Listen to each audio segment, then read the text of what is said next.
Friends, welcome back to my channel Kirtika's kitchen diary. শীতকাল মানেই নতুন গুড়ের পায়েস বা খেজুর গুড়ের পায়েস, এটা না হলে যেন ভাবাই যায় না। তাই আজ আমি আপনাদের সাথে সেই নতুন গুড়ের পায়েস অর্থাৎ খেজুর গুড়ের পায়েসের রেসিপিটাই শেয়ার করব। এটা বহু পুরনো একটি রেসিপি এবং প্রায় সকলেই কম বেশি বাড়িতে বানিয়ে থাকেন। তবে আজ আমি আপনাদের দেখাবো আমি যেভাবে খেজুর গুড়ের পায়েস বানাই ঠিক সেই রেসিপিটাই আপনাদের সাথে শেয়ার করব। কয়েকদিন আগেই আমার জন্মদিন ছিল আর সেই বিশেষ দিনটাই আমি এই পায়েসটা বানিয়েছিলাম আর আজ সেই স্পেশাল রেসিপিটাই আপনাদের জন্য নিয়ে এলাম।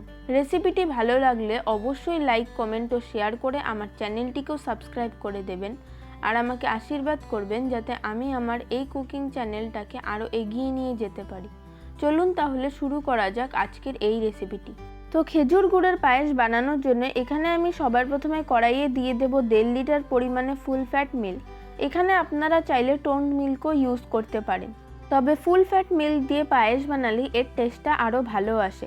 কড়াইয়ে দুধটা দেওয়ার পর এবারে দুধটাকে একটু ভালো মতো জাল হতে দেব।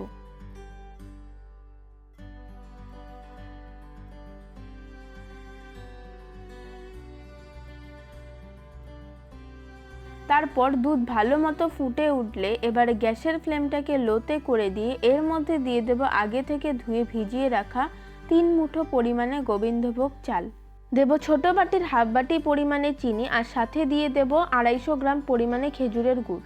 এখানে আমি যেহেতু চিনি আর খেজুরের গুড় মিশিয়ে পায়েসটাকে বানাচ্ছি তাই আমি এখানে 1.5 লিটার দুধের জন্য হাফ বাটি চিনি আর 250 গ্রাম পরিমাণে খেজুরের গুড় ইউজ করেছি।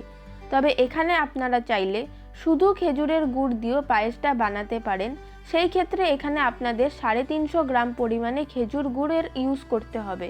এবারে লো টু মিডিয়াম ফ্লেমে চালটাকে দুধের সাথে ফুটিয়ে ফুটিয়ে ভালো করে সেদ্ধ করে নিতে হবে।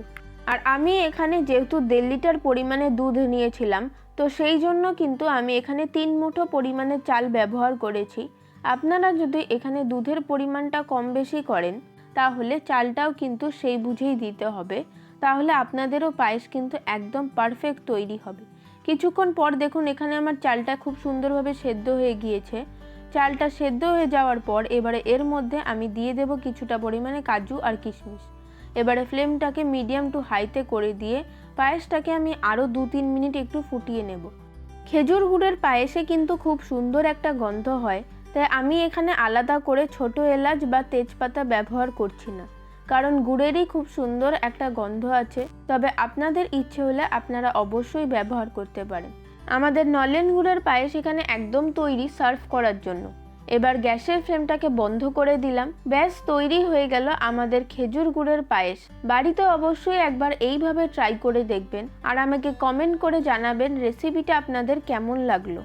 আর আপনারা যদি আমার এই রেসিপিটা ফেসবুক বা ইনস্টাগ্রাম থেকে দেখে থাকেন তাহলে অবশ্যই পেজটিকে ফলো করে দেবেন আর ইউটিউব থেকে দেখে থাকলে চ্যানেলটিকে সাবস্ক্রাইব করে পাশে থাকা বেল আইকনটিকেও অবশ্যই প্রেস করে দেবেন।